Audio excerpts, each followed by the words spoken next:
Swanee River, far, far away.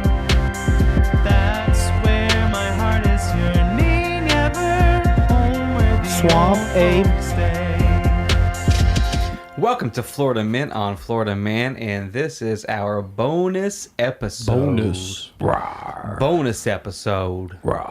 So a few weeks ago, we had episode number 9 called Skunk Ape in a Skirt. Beautiful title. Yeah, beautiful skunk ape. Beautiful skirt. That was Cameron's title. So let's give him a round of applause, everybody. All right. Thanks, Greg. We hear you out there Yeah, clapping away. clapping away. So we mentioned the legend Dave Shealy in that episode, and he is the go-to man internationally for Skunk Ape. Animal Planet, Travel Channel, BBC. Yeah, literally everybody Jinping. wants this guy, and he was kind enough to come on our show and talk about Skunk Ape. Yeah. I know you're saying no way, the way that happened, But it did. It did. Yep. So we're excited This for that. is not Greg. This is not. We're not actually interviewing Greg. This is actually Dave. But no, we're excited for it, and so yeah, we're gonna Take it away. we're gonna play that track for you right now. Hello. Hey, Dave. How are you, man? It's Hey, how you Wayne doing? from Florida How Man you on doing? Florida Man. Yeah, sorry I got y'all tied up in this auction, but we just found out about it today. The Indians called us and said they had this Bigfoot thing here in town, so we're in here trying to outbid some people. That's But okay. I'm outside now. That's and I'm okay. sitting Can on you the tell bench. us what it is you're doing right now? Yeah, we're bidding on a statue. It's more like a skunk ape because it's kind of brown colored. It looks, real. It's maybe 6.5, 7 feet tall, real Wow, bulky, nice. covered with hair.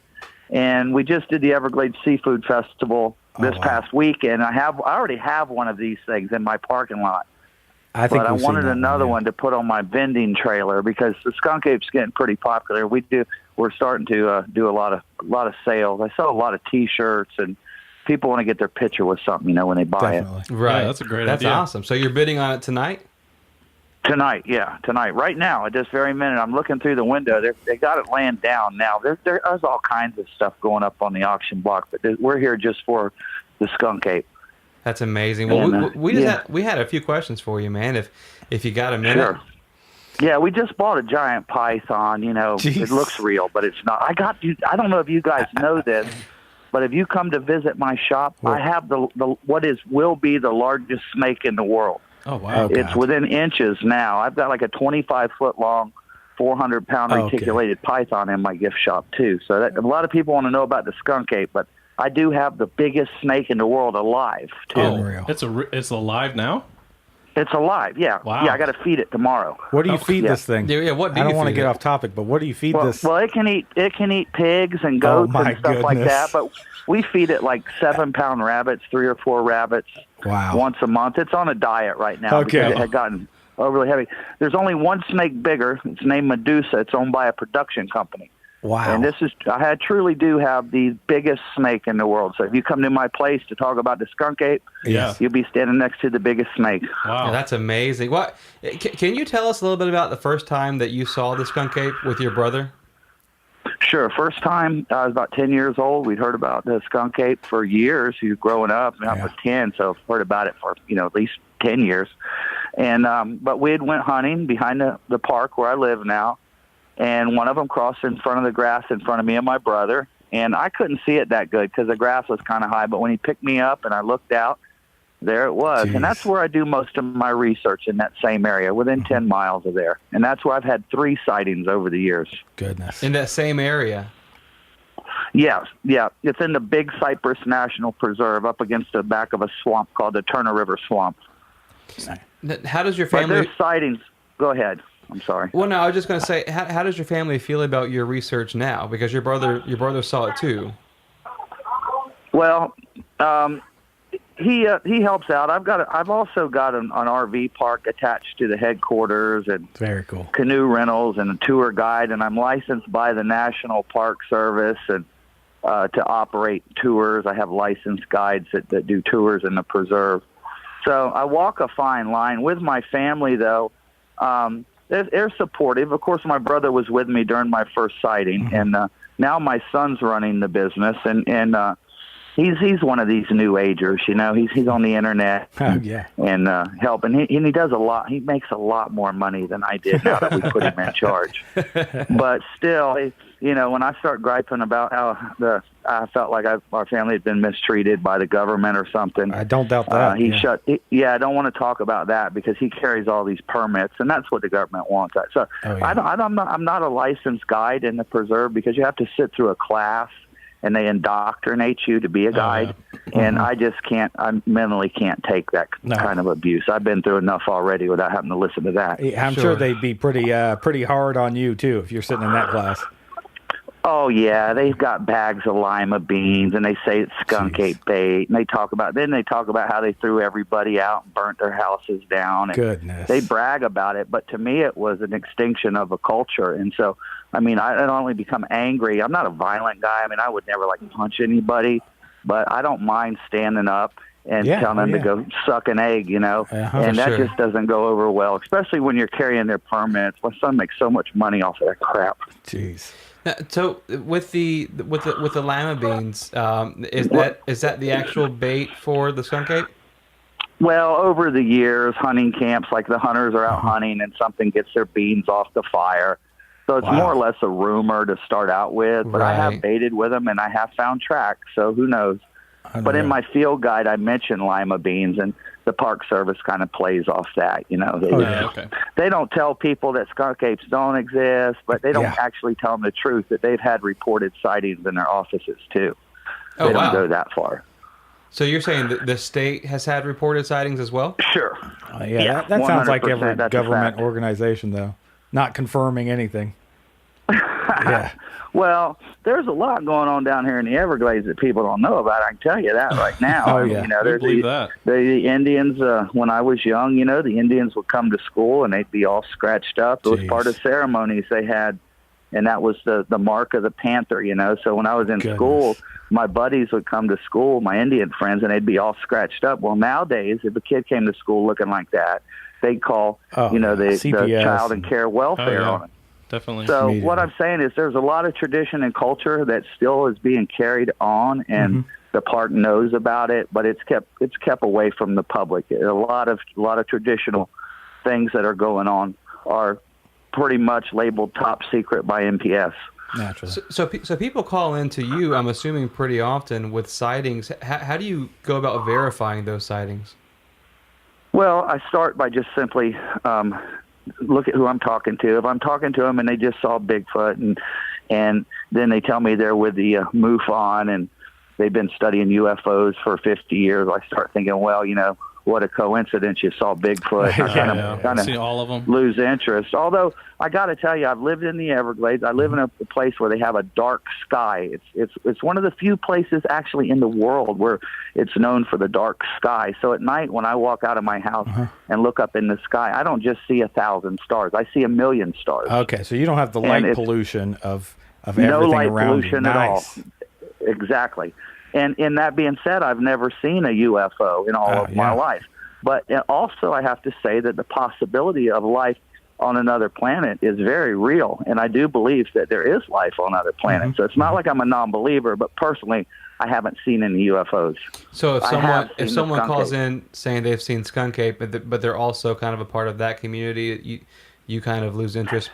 Yeah. After 25 years of talking to people, you do, because you're either into the outer space or you're into the skunk ape, one or the other. Yeah. You start mixing the two, it gets a little clustered, and then you find out that their psychiatrist told them to go to the Everglades for the weekend. But aside from that, and that's true, aside from that, though, I listen to where the sightings are, and if it's a legitimate sighting, a family driving through the Everglades says, hey, we were just down there looking in the water, and this big ape-looking animal walked out on the bank. Well, that gets my attention. Yeah, because what's it benefit this family? Especially locals, like if you get reports from locals, does that kind of spur your interest a little bit more? Yeah, and it has to be more than just an animal, up on two legs for, just a minute, because bears stand up all day long. People don't know it, but I'm hunting, I see bears standing up all over the place, but then they fall back down, and they stand up and look around. They use their noses. They're always using their noses. Naturally, yeah. Standing up. They'll stand up and spin around in a circle. Look like a circus bear right out in the middle of the wild. It's crazy. But if it's, if it's on two legs for an extended period of time, say 100 yards or more, that sparks my interest. If there's more than one person that saw it. So I have to I can't go to every sighting. Like today, I had sightings today. I get a lot of people in my place, and I can't do it. Yeah. Right. But the ones that I feel that I really should go to and look, I do. And I investigate every one of those. Can you tell us about some of those? Well, right now, the edge of Naples, an area called Orange Tree, is an area being developed. It's right on the edge of the Panther Wildlife Refuge. I had a lady call, and I did a background check on her, and I was a little put off by what I found. It just seemed like she might not be all there, but she sounded so genuine when she called, and so I took it to heart, and I actually I put her in contact with the Palm Beach Post, who was doing an article about skunk apes, so they went and interviewed her. But what really surprised me was about a month later, 3 weeks later, I got another call from the same area. Somebody, they didn't know each other or anything. And then that's a real common trend with these sightings. It's not just one person saw something in an area.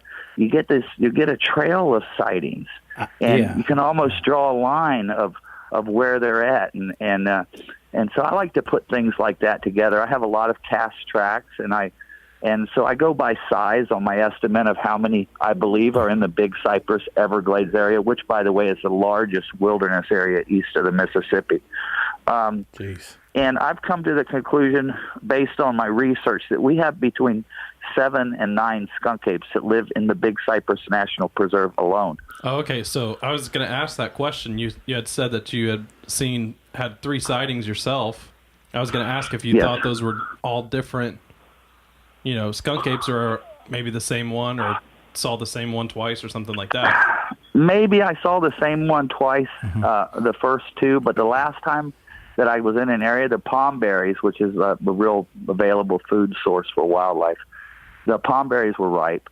I was working a palmetto head, and they used to go in and pick them, but now they watch the Everglades like a hawk. They didn't have truckloads of Mexicans picking berries. They're on them. Man. But this field hadn't been picked. It was a palmetto stand, probably 100-acre stand of saw palmettos, and I'm easing through it real slow, and it just hit me strong like a skunk smell, and I just froze, and I started looking. And I saw the bushes moving, and I seen something moving around in the palmettos. They're short. They're only about belly button high, them saw palmettos. Okay. And I could see its back moving, and I thought maybe it was a bear. We don't have any hogs anymore. They brought in these Texas cougars down here. They killed everything. They just killed everything. About that, actually. Really? Yeah, they killed all the pigs. 50,000 pigs gone. Wow. Jeez. So, yeah, not a track. So I ruled out pigs, but I thought, well, it could be a bear. But then it stood up, and when it did, it didn't have that big Roman nose of a bear. Okay. It didn't have those tufts of ears that you always see when the bear sticks his head up.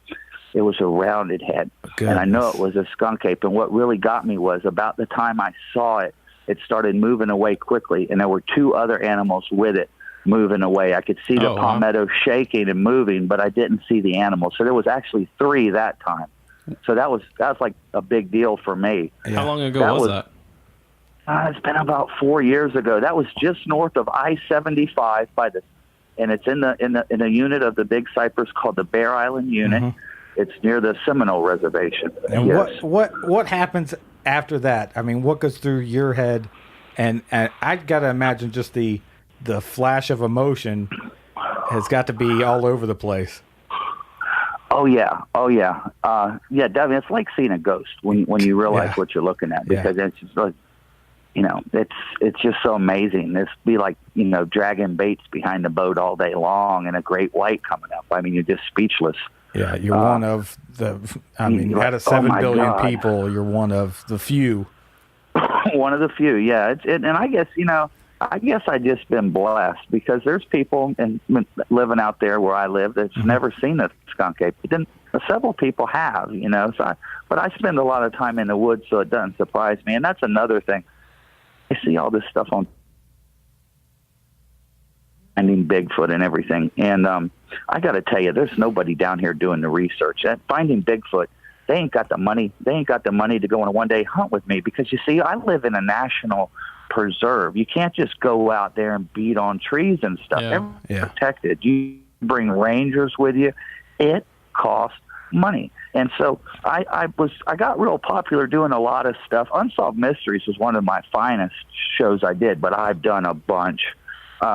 But I just quit doing it. I quit. I said, right now the Travel Channel is trying to get a hold of me to use my footage, but it's a sub company they've hired to make something to sell to them. It ain't the Travel Channel. They're not bullshitting me. And they're going to give me $300 for my video that I spent my whole life putting together. Not a chance. And so just for so I just.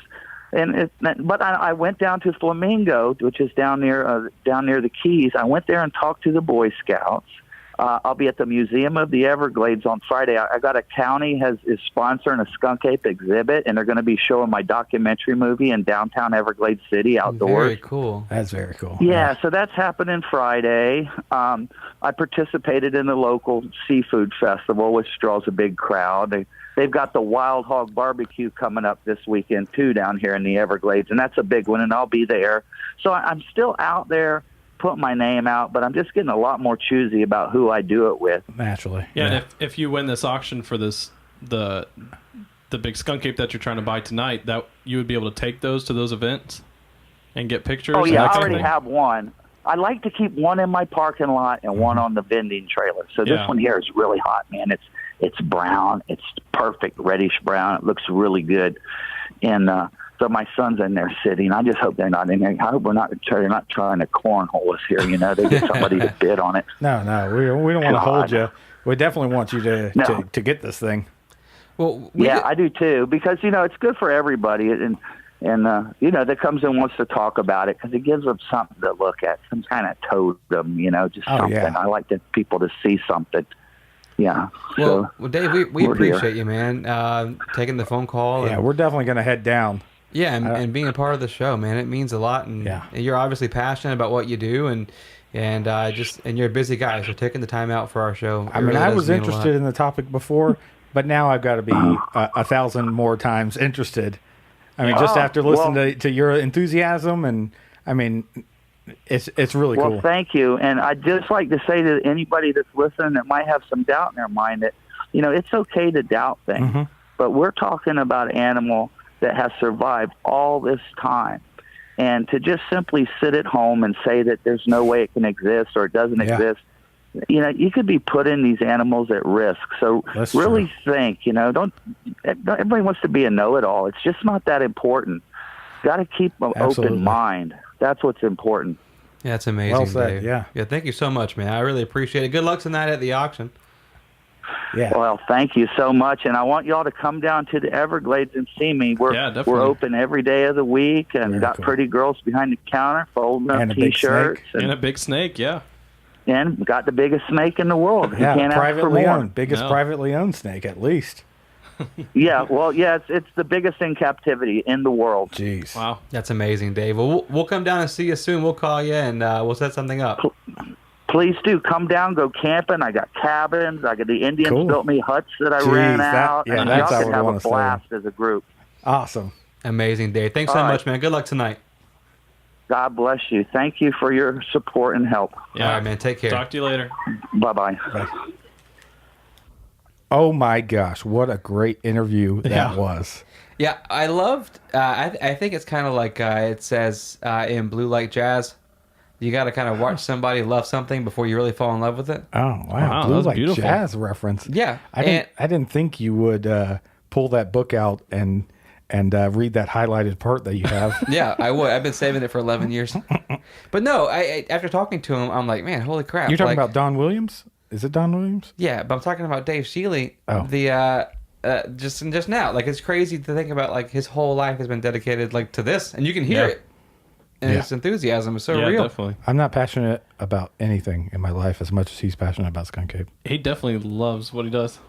I thought that was interesting, like what he said about following up with people's claims, not discrediting people who believe in UFOs or if they look for UFOs, but he's really serious about people who saw Skunk Ape. Yeah, You he know? didn't want to waste his time. Yeah, he wants to go and validate it and Because what are the odds you've seen two of the most rare things that nobody Yeah, for else sure. has seen? Sure.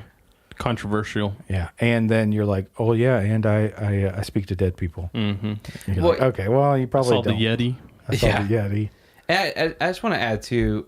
We were texting Dave before we went live, and he's at an auction, trying to win that Skunk Ape statue for his place, and he stepped out to call us and do the interview. But Yeah. was watching the auction Yeah, through the window. through the window, Oh, he so just he like- wouldn't miss.